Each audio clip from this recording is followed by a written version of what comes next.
En la actividad 6 volvemos a partir del mismo programa que ya utilizamos en la actividad 5 y que de hecho volveremos a emplear en otras actividades posteriores, pero esta vez nos piden que en primer lugar escribamos el código máquina a que daría lugar dicho programa, es decir, instrucción por instrucción identifiquemos en cada caso la secuencia de 32 bits que representa a cada una de las instrucciones.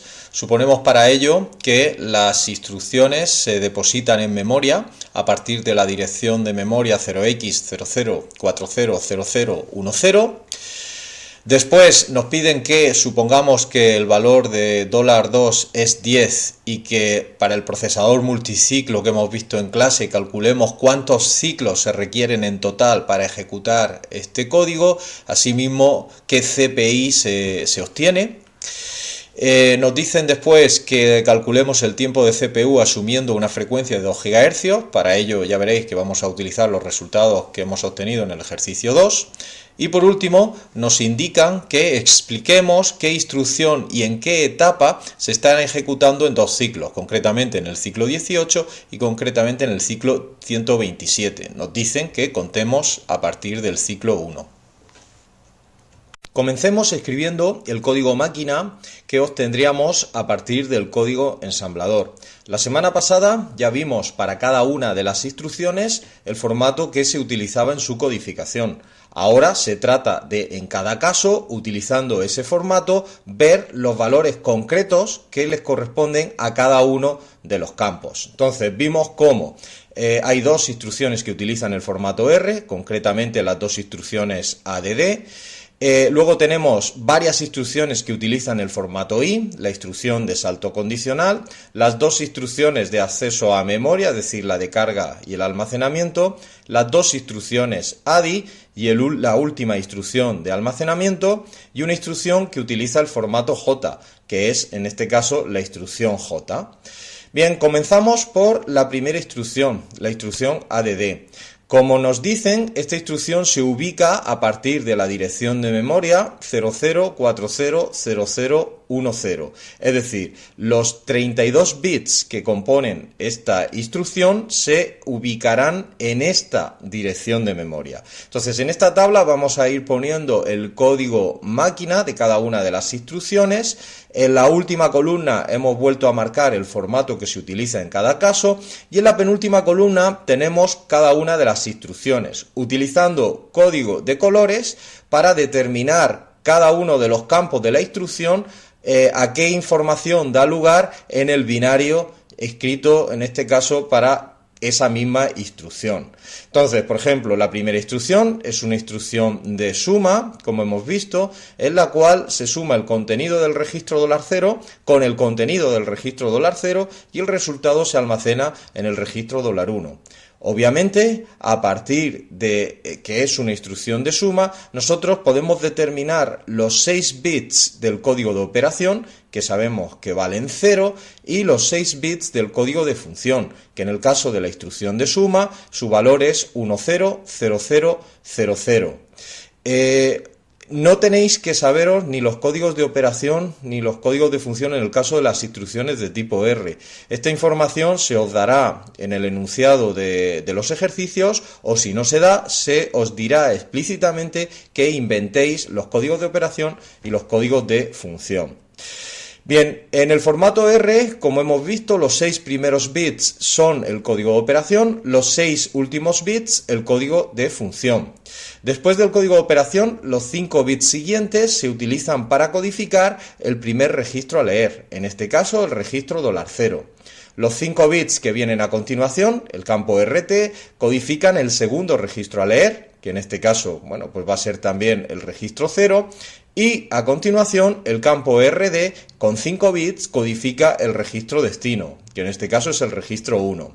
Recordad que los 5 bits que tenemos después se dedican al campo shiftAmount, que en el formato R sirve para especificar el desplazamiento en instrucciones de desplazamiento de bits, que como no las vamos a ver en el procesador que hemos diseñado, pues simplemente este campo le daremos siempre el valor 0 y no lo vamos a utilizar. La siguiente instrucción es la instrucción de salto condicional. BEQ. En este caso vimos que utilizábamos el formato I. Esta instrucción se sitúa en la siguiente dirección de palabra a partir de la dirección de comienzo, es decir, la dirección de comienzo más 4.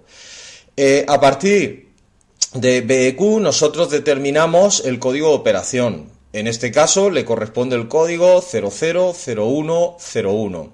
Después, en el formato I podemos indicar dos registros, que en este caso son dos registros a leer, los dos registros que se van a utilizar para implementar la condición, el registro 1 y el registro 2. Recordad que los 16 bits menos significativos se utilizaban para codificar la dirección de memoria destino del salto. En este caso, la etiqueta fin está vinculada con la instrucción store word, con lo cual aquí lo que tendríamos que almacenar es el desplazamiento hasta la instrucción store word.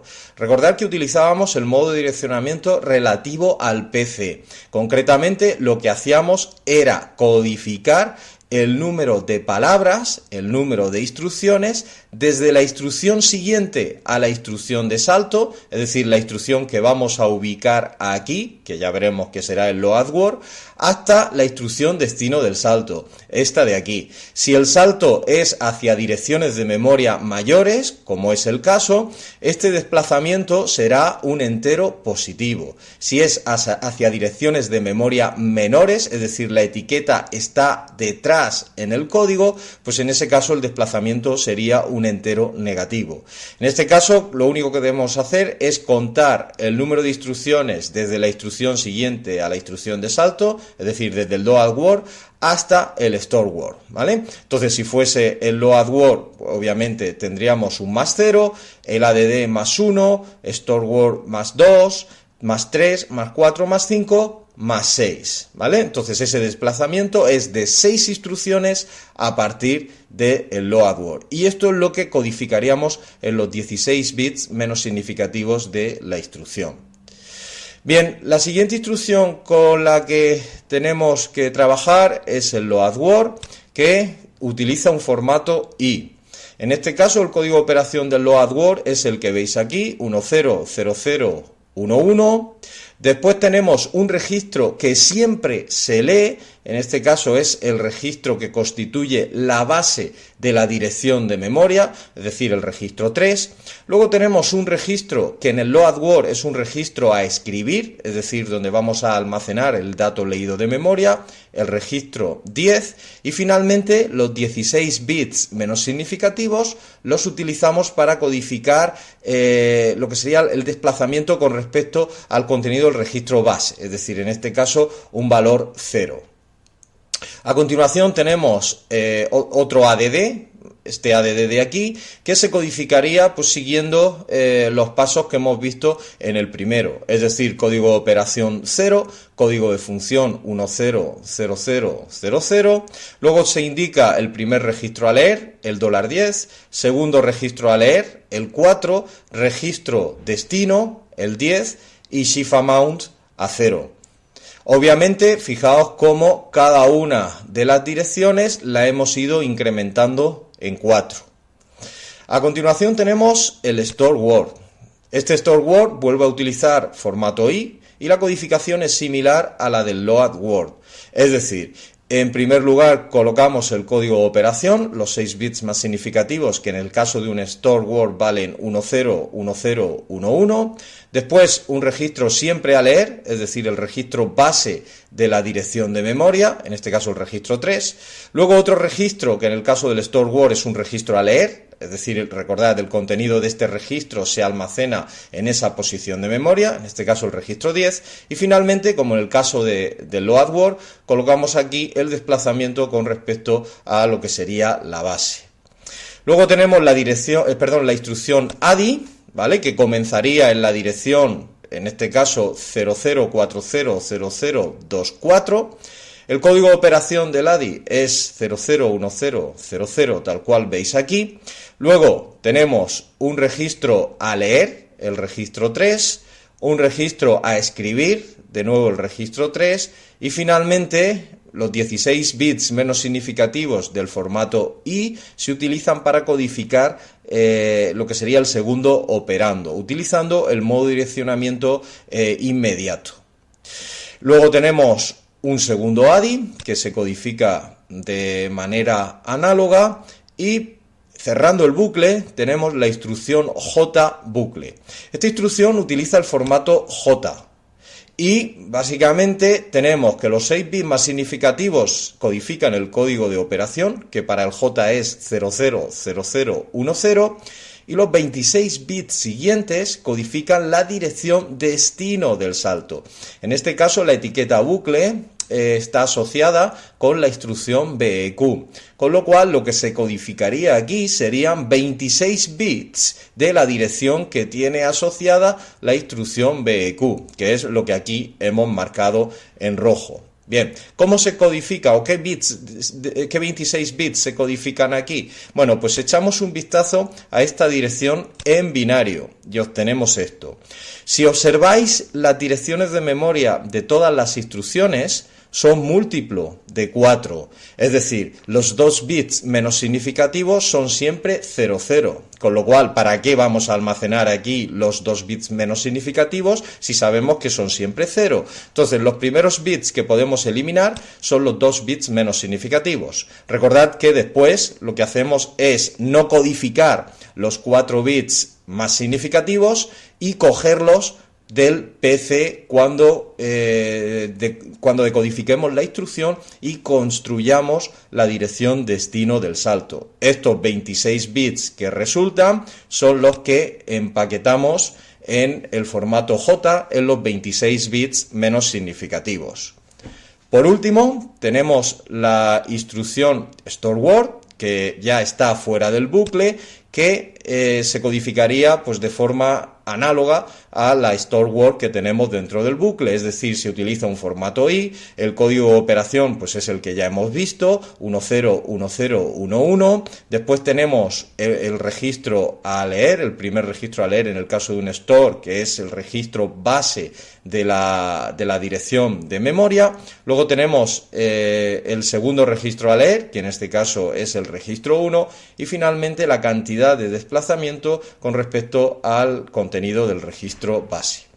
Con esto habríamos terminado de construir el código máquina. Observad que tenemos cada una de las instrucciones codificadas en 32 bits. El tamaño total de este código en memoria vimos en la actividad pasada que eran 36 bytes. La primera instrucción comenzaría en esta dirección de memoria y la última instrucción comenzaría en esta dirección de aquí.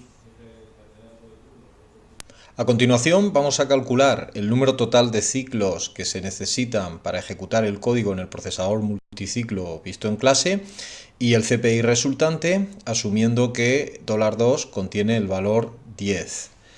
En primer lugar vamos a repasar el número de ciclos que el procesador multiciclo necesita para ejecutar cada instrucción.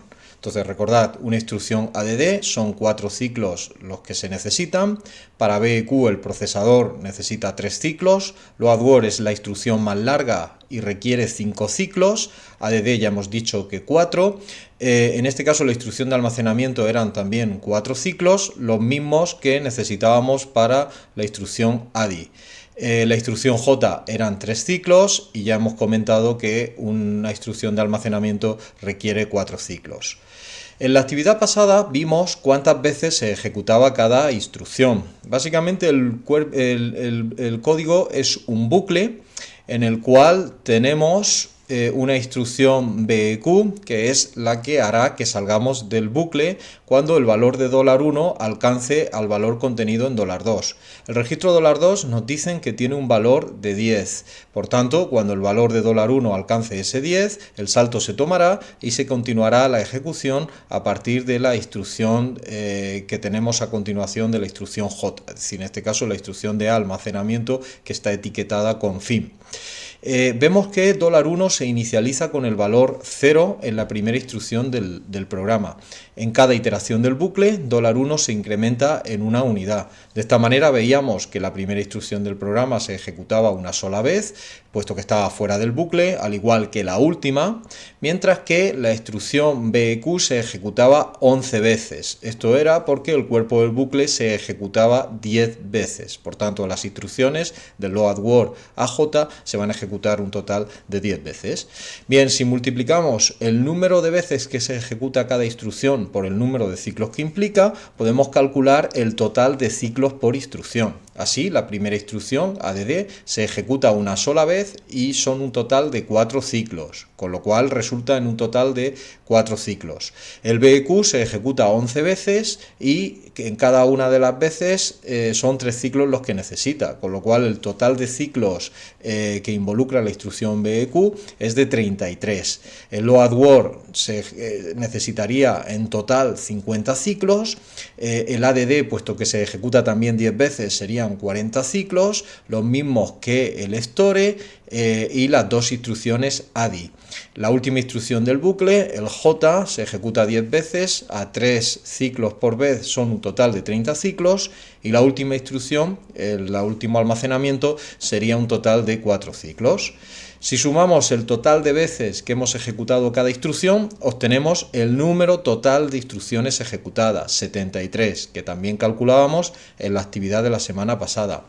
Si sumamos el total de ciclos por instrucción, obtenemos el número total de ciclos ejecutados, en este caso 281. Así pues, para responder a la primera cuestión, número total de ciclos ejecutados es de 281. En cuanto al cálculo del CPI, recordad que lo obteníamos dividiendo el número total de ciclos ejecutados entre el número total de instrucciones ejecutadas. De esa manera calculábamos el número medio de ciclos por instrucción. Bien, en este caso simplemente dividimos 281 entre 73, obteniendo un CPI de 3,85. La siguiente cuestión que teníamos planteada era el cálculo del tiempo de CPU, sabiendo que la frecuencia de funcionamiento del procesador es de 2 GHz. Recordad para ello que aplicábamos la fórmula en la que el tiempo de CPU lo calculábamos como el número de instrucciones por el CPI por el tiempo de ciclo. El número de instrucciones ya lo hemos calculado, es 73. El CPI también lo hemos calculado, es 3,85. Cuanto al tiempo de ciclo, pues recordad que lo vamos a calcular como la inversa de la frecuencia, en este caso 2 GHz, quedándonos un total de 0,5 nanosegundos. Si hacemos la multiplicación de estos tres factores, el tiempo de CPU resultante es de 140,5 nanosegundos. Observad que este mismo resultado lo habríamos obtenido calculando el tiempo de CPU como el producto del número total de ciclos ejecutados por el tiempo de ciclo, o lo que es lo mismo 281 por 0,5 nanosegundos. Por último, vamos a ver qué instrucción y en qué etapas están en ejecución en los ciclos 18 y 127, suponiendo que contamos a partir del ciclo 1. Hemos visto anteriormente el número de ciclos que tardamos en ejecutar cada instrucción. Entonces, lo que vamos a hacer ahora es ver en qué ciclo comienza cada una de las instrucciones y en qué ciclo finaliza cada una de las mismas. Simplemente contaremos hasta llegar al ciclo 18, veremos qué instrucción y en qué etapa tenemos, y al ciclo 127. Bien, entonces empezamos. La primera instrucción, fijaos que comenzaría en el ciclo 1 y terminaría en el ciclo 4, puesto que son 4 ciclos, ocupando los ciclos 1, 2, 3 y 4. La instrucción BEQ, concretamente la correspondiente a la primera iteración del bucle, comenzaría en el ciclo 5 y puesto que son 3 ciclos necesitaría el 6 y el 7 también. La instrucción load word en la primera iteración del bucle comenzaría en el ciclo 8 y dado que son 5 ciclos, pues sería el 8, el 9, el 10, el 11 y el 12. El ADD comenzaría en el 13 y terminaría en el 16, puesto que son 4 ciclos. Y fijaos que en el ciclo 17 comenzaría la instrucción de store. Obviamente esta instrucción en el ciclo 17 realizaría la primera etapa, es decir, sería buscada de memoria y el PC se incrementaría en 4. El ciclo 18, fijaos que es el primer ciclo que nos piden, esa instrucción store word estaría en la segunda etapa, es decir, decodificando y leyendo el banco de registros, y la instrucción store word terminaría en el ciclo 20, ¿vale? Puesto que son 4 ciclos. Así pues, la primera cuestión, ¿qué instrucción y en qué etapa se está ejecutando en el ciclo 18? Diríamos que la instrucción es la store word de la primera iteración y estaría ejecutando en su segunda etapa, es decir, estaría decodificando y estaría leyendo el banco de registros. Bien, continuamos. La instrucción ADI comenzaría su ejecución en el ciclo 21 y terminaría en el 24. La segunda instrucción ADI comenzaría en el 25 y terminaría en el 28.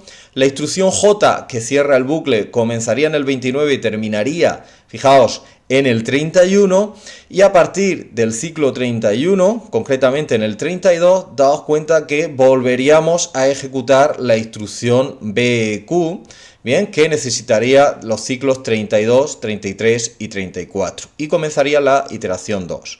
Obviamente podemos calcular el número total de ciclos que necesitamos para cada una de las iteraciones. Recordad que en la primera iteración el primer ciclo de la instrucción BEQ es el ciclo quinto, el de la segunda iteración es el 32. Por tanto, si hacemos la resta, vemos que por cada iteración necesitamos un total de 27 ciclos. De tal manera que, fijaos que la segunda iteración, el J, comenzaría en el ciclo 56 y terminaría en el ciclo 58. Si sumamos estos 27 a los 32, obtenemos el ciclo de comienzo de la tercera iteración, que sería el ciclo 59. La instrucción BEQ, la tercera iteración, ocuparía los ciclos 59, 60 y 61. Todavía nos encontramos lejos del 127. La cuarta iteración, volvemos a sumar 27, sería 86, 87 y 88. Daos cuenta que todavía no llegamos al ciclo 127 en esta cuarta iteración. Con lo cual nos vamos a la quinta iteración, que comenzaría en el ciclo 113, ¿vale? Concretamente la instrucción BEQ necesitaría el 113, 114 y 115. Fijaos que el ciclo 127 se encuentra dentro de esta quinta iteración. Entonces simplemente lo que hacemos es repetir el proceso que hicimos para encontrar el ciclo 18, ¿vale? Es decir, empezamos a contar a partir del ciclo 113 en esta quinta iteración. Entonces vemos cómo la instrucción de carga comenzaría en el ciclo 116 y serían 5, ¿vale? 116, 117, 118, 119 y 120.